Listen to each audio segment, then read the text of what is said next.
ये पूरा साल सोने चांदी की चमक से चकाचौंध रहा। हालात ये हैं कि गोल्ड सिल्वर दोनों ही रुकने का नाम नहीं ले रहे।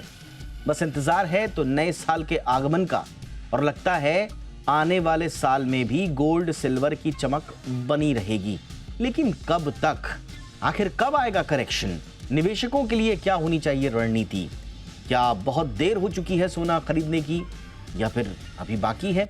निवेशक के पॉइंट ऑफ व्यू से, एक आम खरीदार ग्राहक के पॉइंट ऑफ व्यू से, हर पॉइंट ऑफ व्यू से आपको आज डिटेल में सोने चांदी के आगे की रणनीति का खुलासा भी करेंगे और आपको राह भी दिखाएंगे। हमारे साथ होंगे एक्सपर्ट। पहले ये रिपोर्ट देखिए।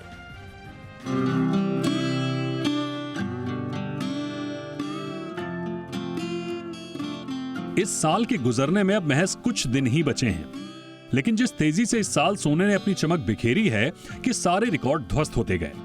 रोज नए रिकॉर्ड। गोल्ड की तेजी से बढ़ती कीमतों ने वाकई सभी को चौंका दिया। तो भला ऐसे में चांदी कहां पीछे रहने वाली थी? चांदी ने भी रिकॉर्ड पर रिकॉर्ड बनाया, जिसकी चमक ने लोगों को चौंधिया दिया।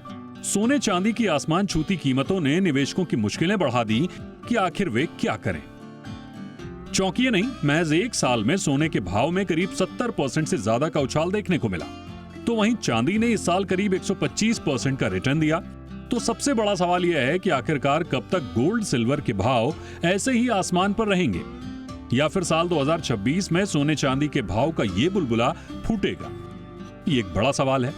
तो चलिए सोने चांदी के भाव का डिटेल एनालिसिस करते हैं कि आखिरकार इनकी कीमतें बेलगाम क्यों होती जा रही हैं और कौन कौन से फैक्टर इनके भाव को बढ़ाने में मददगार साबित हो रहे हैं।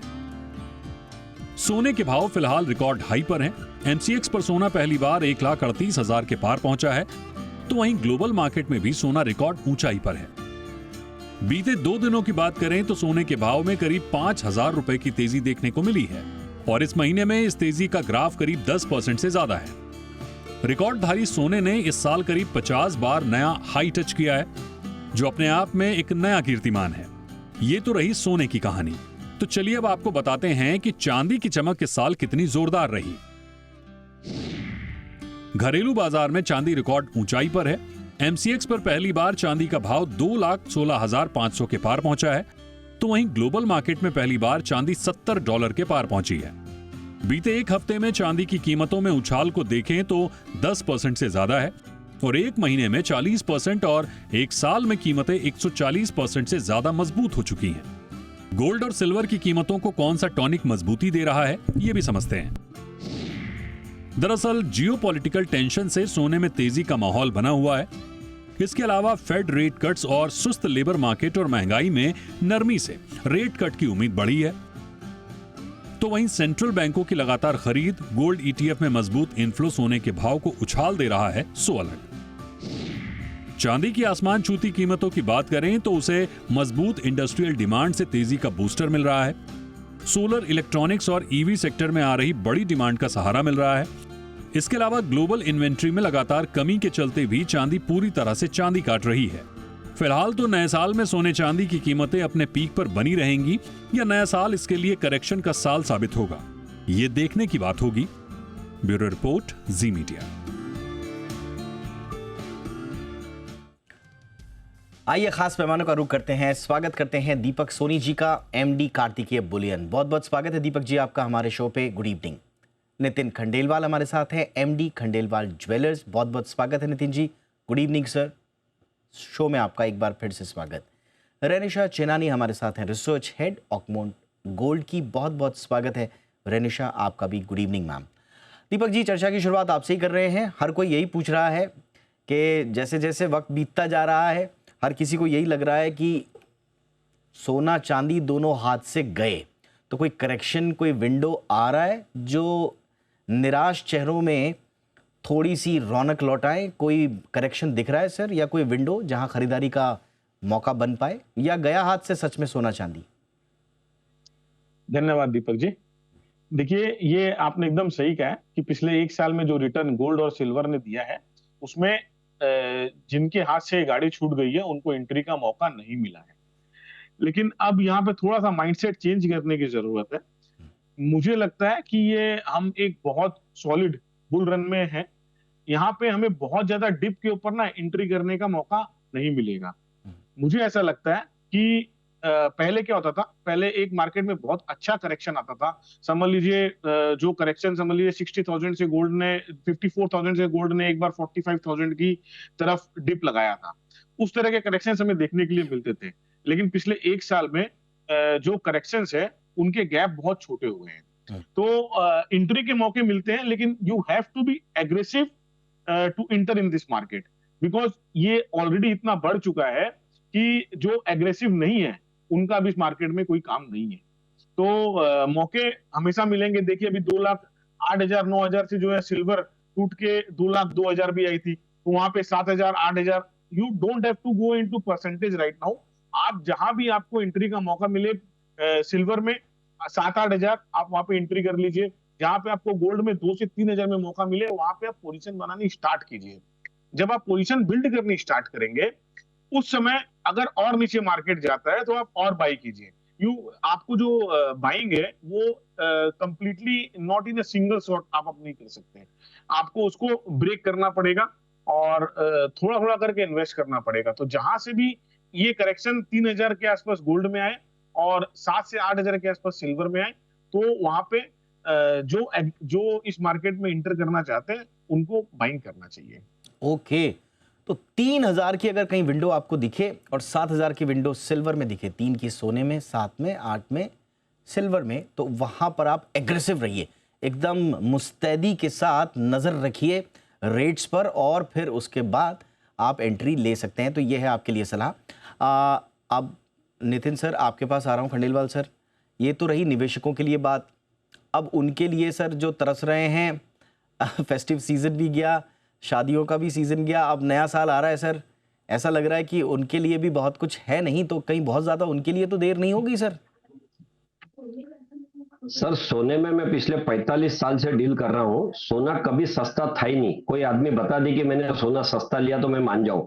सोना हरदम महंगा ही रही है और इसकी खूबी रही है। और मेरी नजर में अगर आप पूछेंगे तो तेजी की शुरुआत भी हुई नहीं है, तेजी तो अब शुरू होने वाली है। क्योंकि जैसी चांदी $51 को क्रॉस करके आगे बढ़ना शुरू करी, मैंने आप ही के चैनल पे कहा था कि अगला पड़ाव इसका $100 का है। और आप रॉबर्ट केवासाकी का नाम आपने सुना होगा, वो $500 के लिए पिछले 5 साल से बता रहे कि जाने वाली है। तो अगर $500 सिल्वर जाने वाली है और उसके कई रीजन है, तो मुझे लगता है कि अभी भी देरी हुई नहीं है। मैं दीपक जी के कुछ बातों से सहमत हूं कि डीप की राह देखे। मेरा इतना सलाह है कि डीप की राह जरूर देखे, लेकिन जिस समय आपको दिमाग में आता है उसी समय कम से कम 10 से लेकर 25% तक की बाइंग तो उसी समय कर लीजिए, ताकि फिर आगे की बस आपकी मिस ना हो। अच्छा सर, हो क्या रहा है खंडेलवाल सर अभी तक? क्या खास तौर से चांदी की अगर मैं बात करूं तो वही जो industrial demand, solar, EV, supply shortage, अभी सुनने में आ रहा है कि चीन और रूस के बीच में बहुत बड़ी खरीद की सोने में हुई है। तो जो कारण हैं सर वो क्या समझ में आ पा रहे हैं अभी, या अभी भी अनुमान के तहत ही इंडस्ट्रियल डिमांड वगैरह ही आप देख रहे हैं इस तेजी के पीछे? सर कारण पूरी अच्छे से समझ में आ रहा है। इंडस्ट्रियल डिमांड तो काफी रोबस्ट हो चुकी है, क्योंकि एआई की वजह से, ईवी की वजह से, सोलर की वजह से। ये तो सबको पता है, ये बार बार रिपीट हो चुकी है। लेकिन सबसे बड़ी बात है कि आपको 3 बड़ी घटनाओं को देखना जरूरी है। कि जब चाइना ने 2 महीने पहले सिल्वर को रेयर अर्थ के अंदर इंक्लूड कर लिया और सबसे बड़े मैन्युफैक्चरर होने के बाद में एक्सपोर्ट पे बैन कर दिया, 80 टन से नीचे जो लोग बाइंग कर मैन्युफैक्चरिंग करते थे उनको गवर्नमेंट की परमिशन बगैर वो एक्सपोर्ट कर नहीं सकते। मतलब आप एक प्रकार से मान लीजिए कि एक्सपोर्ट पे एक प्रकार से रिस्ट्रिक्शंस और बैन ला दिया है। और अगर ये स्थिति शुरू में रखी है तो फ्यूचर में क्या होने वाली है। यूएस के अंदर भी उन्होंने सिल्वर को बहुत रिस्ट्रिक्टेड किया हुआ है। मैन्युफैक्चरिंग के अंदर और डिमांड में 6 से लेकर 20% के बीच में की डिफिसिट है। करीब करीब 4 से 5 हजार टन की डिफिसिट चल रही है। जब डिमांड एक तरफ बढ़ रही है, डिफिसिट एक तरफ बढ़ रहा है, और because of the good conduct of heat, electricity, non rustic material, तो स्पेस से लेके तो ऐसी कोई चीज नहीं है जहां पे सिल्वर यूज नहीं हो रही है। मेरे पास तो 17 रीजन है जिसकी वजह से सिल्वर बढ़ेंगी और बढ़ने की शुरुआत भी हो चुकी है। और मैं आपके चैनल पर लगातार 40,000 के रेट से बताते आ रहा हूं समय के साथ में कि सिल्वर में तेजी भयंकर है करके। और वो बात तो ये नहीं समझने वाली कोई चीज नहीं है, काफी रीजन सबके सामने है।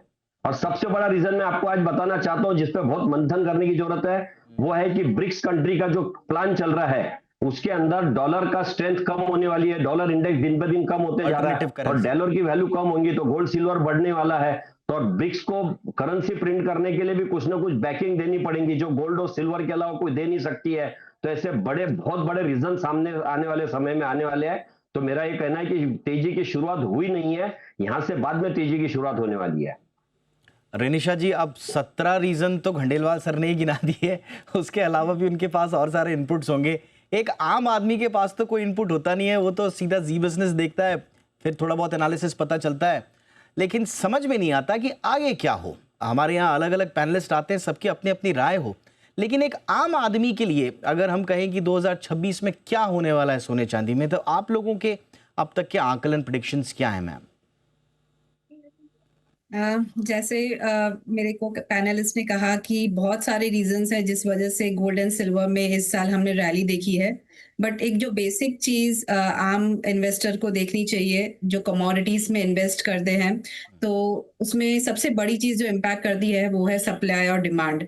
तो हमने सारे फैक्टर्स देख लिए हैं कि गोल्ड लगातार क्यों बढ़ रहा है, क्योंकि काफी स्ट्रांग डिमांड है, इन्वेस्टमेंट डिमांड स्ट्रांग है, सेंट्रल बैंक डिमांड स्ट्रांग है, ETF बाइंग काफी स्ट्रांग है, लूज मॉनेटरी पॉलिसी है, गोल्ड का जो एलोकेशन है अपने पोर्टफोलियो में लोग वो बढ़ा रहे हैं। तो ये डिमांड फैक्टर्स तो है ही जिसकी वजह से इतनी अच्छी प्राइजेस बढ़ी है।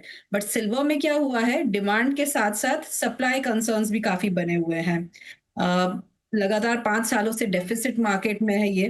तो पहले भी ये रैली आ सकती थी, पिछले साल भी ये रैली आ सकती थी, बट क्या हुआ इस बार टैरिफ्स के काफी कंसर्न्स की वजह से काफी डिसलोकेशन हुआ है स्टॉक्स का। लंदन से कॉमेक्स की वेयर हाउसेस पे, कॉमेक्स से लंदन की वेयर हाउसेस पे, बिकॉज टैरिफ्स लगने वाले थे। तो काफी ये डिसलोकेशन की वजह से शॉर्टेजेस आ चुके हैं। इन्वेंट्रीज जो है काफी एक्सचेंजेस में हमने देखा है कि लो लेवल्स पे आ चुकी है, शंघाई पे भी लो लेवल्स पर है, कॉमेक्स पे भी लो लेवल्स पर है। तो बेसिक सप्लाई डिमांड ही इतना इस बार कंसर्न हुआ है गोल्ड सिल्वर में, जिसकी वजह से इतनी प्राइसेस बढ़ी है। आगे भी लगता है 2026 में ये कंसर्न्स रहेंगे। एंड ये भी हमें समझना चाहिए कमोडिटीज में जो बुल मार्केट अगर शुरू होता है तो बहुत जल्दी नहीं खत्म होता है। अभी 2-3 सालों से आप देख रहे हैं कि गोल्ड एंड सिल्वर की प्राइसेस में इतनी बढ़त आई है, तो एटलीस्ट 1-2 साल और भी ये बुल मार्केट जरूर रहेगा। तो हमें ग्रेजुअली ये समझना चाहिए कि we are in a bull market, and जब तक ये फैक्टर्स कंटिन्यू रहेंगे, अनसर्टेनिटी रहेगी, मॉनेटरी ईजिंग रहेगी, सप्लाई और डिमांड के कंसर्न्स रहेंगे, ये बुल मार्केट कंटिन्यू रहेगा। मुझे लगता है अभी भी हम यहाँ से 25-30% के गेन्स 2026 में भी आते हुए गोल्ड एंड सिल्वर में देख सकते हैं। 25-30%, ओके। तो आपने बोला कि हम कंटिन्यूअस अभी बुल मार्केट में हैं, और अगर मैं दोनों का अलग अलग पूछूं दीपक जी, तो चांदी में निवेश बेहतर है, सोने में निवेश बेहतर है? क्योंकि चांदी में भी लोग कहते हैं कि ठीक है, शॉर्ट टर्म में संभवतः ज़्यादा रिटर्न आपको मिलेंगे, लेकिन लॉन्ग टर्म में ज़्यादा जोखिम भी है। तो बेटर रिटर्न्स किस में दिखेंगे 2026 में सर, चांदी में या सोने में? दीपक जी, देखिए, गोल्ड और सिल्वर जो है वो कभी भी हमेशा पैरेलल चलते हैं। ऐसा नहीं होता है कि दोनों में थोड़े आगे पीछे जरूर रहते हैं। कभी गोल्ड रिटर्न अच्छा देता है, कभी सिल्वर रिटर्न अच्छा देता है, लेकिन ये दोनों हमेशा पॉजिटिव रिटर्न ही देते हैं। अब अगर आप बेट करने की बात कहेंगे तो जो अभी करंट कंडीशंस पे सिल्वर जो है वो गोल्ड के मुकाबले ज्यादा अट्रैक्टिव है। इसमें इसका जो रीजन है, जो मेन रीजन मुझे समझ में आ रहा है, वो ये है कि जो डेफिसिएट है वो ऑलरेडी एग्जिस्ट कर रहा था मार्केट में। ऐसा नहीं था कि प्रॉपर सप्लाई थी सिल्वर की, और इसके ऊपर जो चाइना ने अब एक्सपोर्ट रिस्ट्रिक्शंस लगाए हैं, उसके कारण जो है वो डेफिसिएट 2500 टन और बढ़ने की उम्मीद है। और दूसरी तरफ देखते हैं तो इसका कंजम्पशन भी बढ़ा है। तो हम ये मान सकते हैं कि ये जो डेफिसिएट है वो अराउंड 3500 टन के आसपास रहेगा। और जो वॉलेटिलिटी है वो सिल्वर में गोल्ड के मुकाबले ज्यादा है। अगर अपने पॉकेट साइज के हिसाब से बात करते हैं तो in compare to gold, silver is more pocket friendly. तो इसमें इन सब रीजन से जो है इन्वेस्टमेंट आने की चांसेस बहुत ज्यादा है। तो मैं इस कंडीशन में सिल्वर पे बैट करूंगा गोल्ड के मुकाबले। ओके, खंडेलवाल सर, सोना या चांदी? सर चांदी में तेजी है, लेकिन चांदी के बारे में मैं आपको बताना चाहूंगा, चांदी दिवाली के समय देखिए 30-35 हजार रुपए प्रीमियम में चल रही थी। अभी चांदी सभी को पता है डिस्काउंट में चल रही है, क्योंकि इंडिया में थोड़ी डिमांड कम है और ओवर सप्लाई भी हो चुका है, तो उसकी वजह से तो ये चांदी में ना अनसर्टेनिटी बहुत रहती है।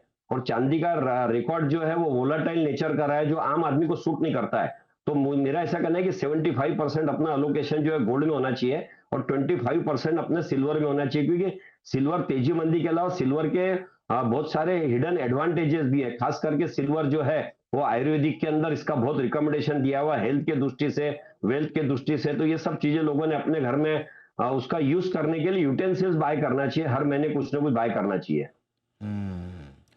ओके रेनिशा जी, अब जो हम बार बार जिन ग्लोबल कारणों का जिक्र कर रहे हैं और जिसकी वजह से ये हम रैली देख रहे हैं गोल्ड एंड सिल्वर में, 2026 में क्या प्रेडिक्शन मार्केट और मार्केट एनालिस्ट लगा रहे हैं?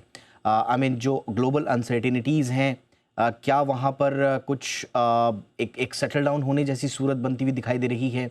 जो युद्ध जैसे हालात हैं, यूएस वेनेजुला या रूस हमला, ये जो जियोपॉलिटिकल तनाव है, उसमें क्या कुछ प्रेडिक्शंस आ रहे हैं? तो ये जो बुनियादी रूप से जो कारण बन रहे हैं सेफ इन्वेस्टमेंट का, क्या इनमें 2026 में आप लोगों के कोई प्रेडिक्शंस हैं कि वो कैसे रहेंगे?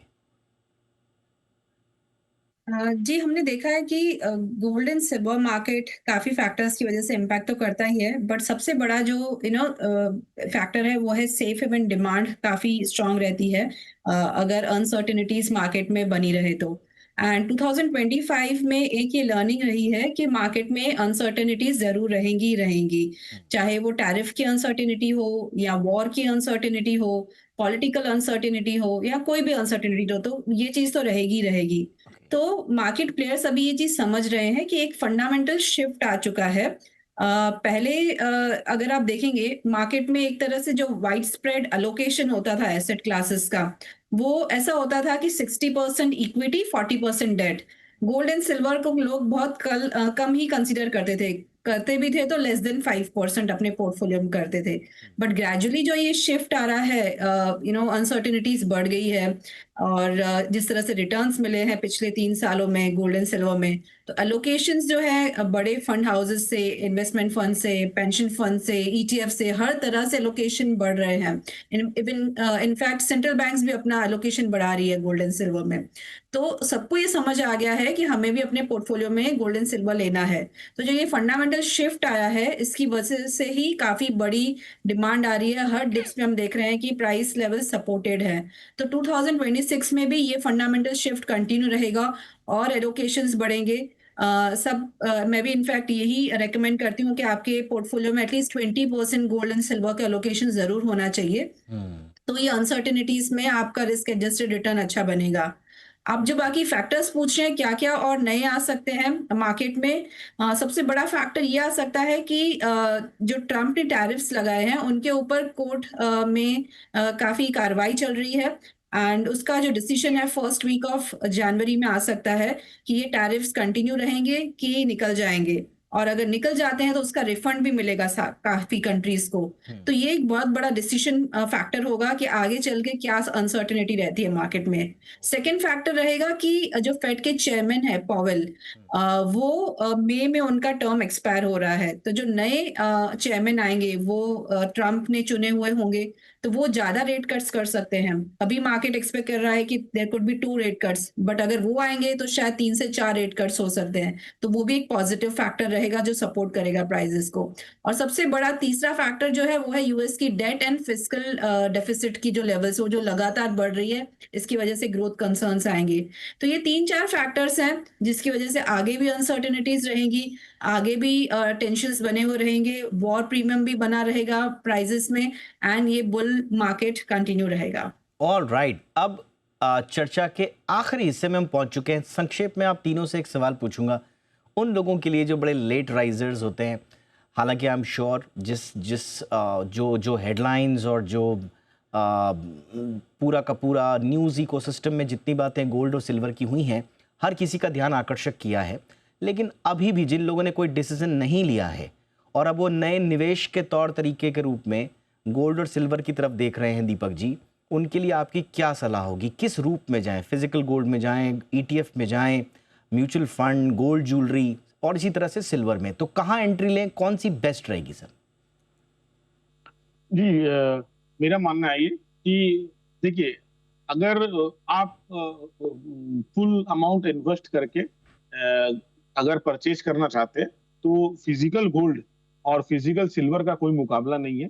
आप ईटीएफ भी बाई कर सकते हैं। मेरे हिसाब से एमसीएक्स में ट्रेडिंग या किसी भी तरह की ट्रेडिंग से बचना चाहिए, क्योंकि ये बहुत वोलेटाइल रहने वाला है और आप बहुत ज्यादा प्रॉफिट जो है, अगर फिजिकल गोल्ड आपके पास नहीं है तो ये हिस्ट्री रही है कि बहुत लॉन्ग तक पोजीशंस कोई रख नहीं पाता है। तो अगर आप बने रहना चाहते हैं तो फिजिकल गोल्ड ही एकमात्र ऐसा विकल्प है जो in compare to other ways जिसको आप इजीली लिक्विड कर सके। देखिए, रियल एसेट्स के जो हमेशा रिटर्न्स है वो इसीलिए आते हैं कि वो जल्दी लिक्विड नहीं कर पाते हैं, तो हमें एक अच्छे टाइम तक के लिए होल्ड करना पड़ता है। तो मेरे हिसाब से आप फिजिकल गोल्ड अगर लेते हैं और उसको होल्ड करते हैं तो अच्छा रहेगा ये।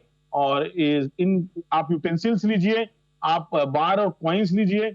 सिल्वर में आप अभी देखिए मेकिंग चार्जेस बहुत कम है, तो सिल्वर में आप वो ज्वेलरी लीजिए जिसके मेकिंग चार्जेस कम है, लेकिन आप फिजिकल होल्ड कीजिए तो आप एक अच्छा मुनाफा कमा पाएंगे। बिल्कुल।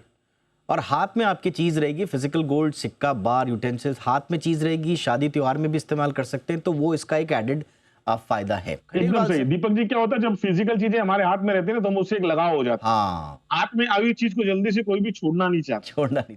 मेरे गले में अगर चेन रहेगी तो मैं बहुत इमरजेंसी, अगर मुझे कुछ रिक्वायरमेंट वैसी होगी तो ही मैं उसको सेल करने जाऊंगा, बट अगर वो एक एंटर दबाने से सेल हो सकता है तो मैं बहुत जल्दी उसको सेल कर सकता हूँ। तो एक साइकोलॉजिकली एक फोर्स्ड वेल्थ आपकी क्रिएट हो जाती है फिजिकल फॉर्म में। Alright sir. खंडेलवाल सर, कहाँ एंट्री लें सर, किस रूप में लें?